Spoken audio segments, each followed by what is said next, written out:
मौनी अमावस्या व्रत कथा। मौनी अमावस्या पर पितरों की तृप्ति के लिए तर्पण, पिंडदान, श्राद्ध आदि करते हैं। गृहस्थ और साधु सन्यासी मौनी अमावस्या के दिन व्रत रखते हैं और पूजन करते हैं। पूजा के समय आपको मौनी अमावस्या की व्रत कथा अवश्य सुननी चाहिए। इससे आपका व्रत पूर्ण होगा और आपको पुण्य फल प्राप्त होगा। मौनी अमावस्या व्रत कथा। मौनी अमावस्या की पौराणिक कथा के अनुसार कांचीपुरी में देवस्वामी का एक ब्राह्मण परिवार रहता था। उसकी पत्नी का नाम धनवती था। दोनों के 7 बेटे थे और एक बेटी थी जिसका नाम गुणवती था। गुणवती जब बड़ी हुई तो उसके पिता ने सबसे छोटे बेटे को उसकी कुंडली को ज्योतिषी के पास लेकर भेजा ताकि उसकी विवाह के लिए लड़का देखा जाए। ज्योतिषी ने बताया कि गुणवती विवाह के बाद विधवा हो जाएगी। यह जानकर उसके पिता देवस्वामी और माता धनवती दुखी हो गए। उस ज्योतिषाचार्य से बचने का उपाय पूछा। ज्योतिषाचार्य ने कहा कि सिंघल द्वीप में सोमा धोबिन रहती है जो बहुत ही पतिव्रता है। यदि सोमा धोबिन तुम्हारे घर आकर पूजा करे और अपना अर्जित किया हुआ पुण्य दान कर दे तो गुणवती का सुहाग बच जाएगा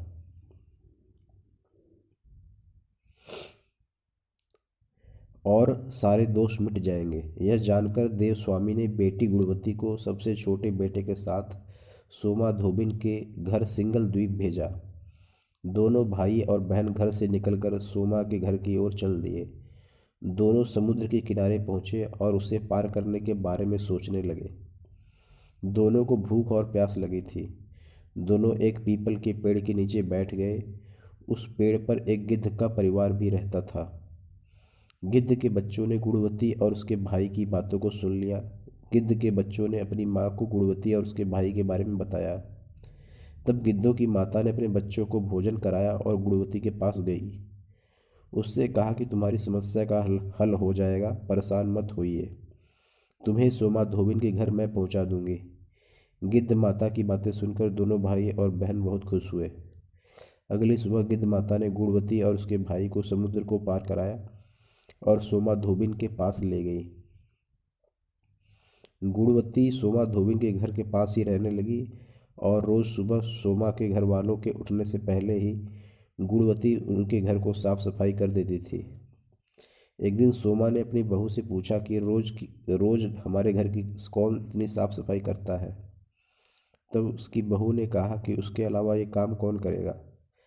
पर सोमा धोबिन को विश्वास नहीं हुआ और वह पूरी रात जागती रही। सुबह होते ही उसने देखा कि एक युवती उसके आंगन में आई और आंगन की साफ सफाई करने लगी। तभी सोमा उसके पास आई और पूछा कि तुम कौन हो और ऐसा क्यों कर रही हो। तब गुणवती ने अपने आने का कारण बताया और पूरी बात समझाई। इस पर सोमा ने कहा कि तुम्हारे पति की रक्षा के लिए मैं तुम्हारे साथ तुम्हारे घर चलूँगी। एक दिन सोमा गुणवती के घर गई। उस दिन गुणवती का विवाह हुआ। ज्योतिषाचार्य के बताए के अनुसार विवाह होते ही गुणवती के पति की मृत्यु हो गई। तब सोमा ने पूजा पाठ किया और अपने पुण्य को गुणवती को दान कर दिया। इस उपाय से गुणवती का पति जीवित हो गया। उधर सोमा के पति और बेटे की मृत्यु हो गई। जब तक सोमा अपने घर पहुंचती तब तक उसके पति और बेटे के शव को रखा गया था। रास्ते में सोमा ने एक जगह पर रुककर पीपल के पेड़ के नीचे श्री हरि भगवान विष्णु की पूजा की थी और 108 बार उस पेड़ की परिक्रमा की थी।